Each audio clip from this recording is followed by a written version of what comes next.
of these states. None of the leads we're seeing are bigger than the margins of error that come with all polls, so still everything really to play for. And let's talk about all of this with our panel tonight. I'm joined by Democrat strategist Kristen Hahn and Denise Gitsham, a Republican strategist. Great to see you both. And Denise, I want to start with you because we mentioned a little bit earlier that the Trump campaign has responded to this backlash over the racist and sexist comments made during the massive rally in New York. And the response that we heard from J.D. Vance, the vice presidential nominee, was get over it. And that's essentially what he said. I mean, what do you think about what we've seen on how the campaign has responded? You know, I think they've fumbled this one big time. It's absolute political malpractice to insult voters that you need in order to get over the finish line 9 days before the election. And I don't think you need to ask any political expert. What I do know from my experience working in politics, not just Republican politics, but just politics at large, is that people are able to forgive you for disagreeing with them on policies. But when you insult the voters themselves and you make them feel like you don't like them, that's really when they turn to other people. And we've always known that Trump's personality was one of his biggest faults.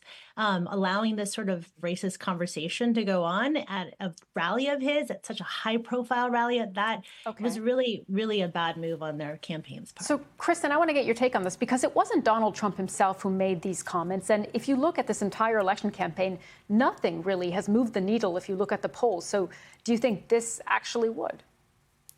I mean, I think I agree that, this close to the election, it really is malpractice. You have this so-called comedian. It really, I mean, he says such outrageous stuff anyway, but giving somebody like this such a platform, that they're promoting to say make such racist remarks. And you're looking at the tens of thousands of, let's just take the Puerto Rican voters who are from our family in Puerto Rico or maybe from Puerto Rico. Who are in these swing states, it could have an impact. Right now, everybody's done everything they can do. It's all about getting out the vote. Okay. So people vote a lot of times with their hearts and who they feel like they want to lead their country. And so insulting an entire group of people is not smart going into to this final couple days of the election, before the election. Okay, I'll just repeat what the campaign has said, of course, which is that it distances itself from these comments, that they don't represent the campaign. But if we go to Kamala Harris, who's in Michigan tonight, and Kristen, I'll stay with you to ask you, the campaign has said, we've seen some reporting, that it's feeling a bit more optimistic about prospects in Michigan after real concerns that they could lose the state. Do you see anything really backing that up? I mean, I think the campaign has to express optimism to their voters, but also make sure that everybody knows this is going to come down to the wire. This is a very tight election. None of us know exactly how it's going to go. So you have to create a feeling of optimism, getting people to the polls, but also making sure they know, what the stakes are, that this is not something they can sit out. Maybe even if, Kamala wasn't their very first choice, but if they don't want Donald Trump in the White House a second time around, this is something they need to make a priority and to go vote. Denise, what do you think? Because if you look at some of the towns, Saginaw, where the vice president has been today, places like Flint, these are places where the economy is number one on people's minds. Do you think this is where Republicans can win?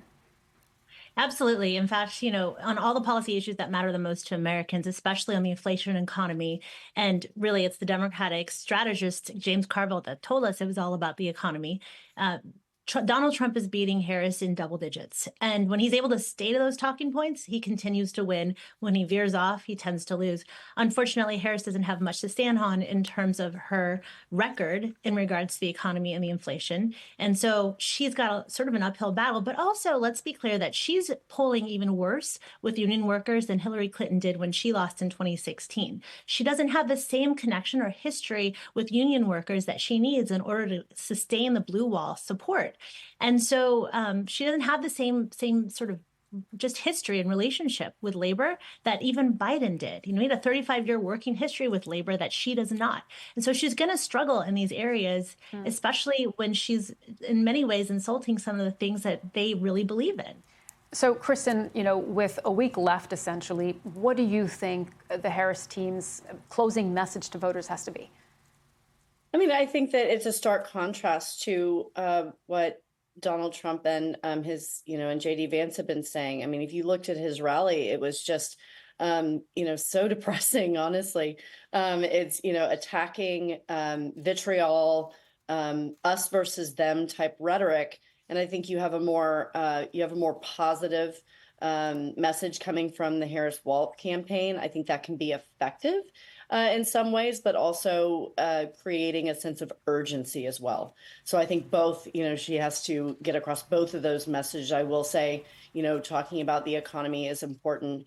As well, the union vote. We all know that President Biden was very close, had very close ties to unions. That does not always translate to the union members. So I think speaking directly to them is also important as well. And Denise, what do you think for the Trump campaign? What does that closing message have to be?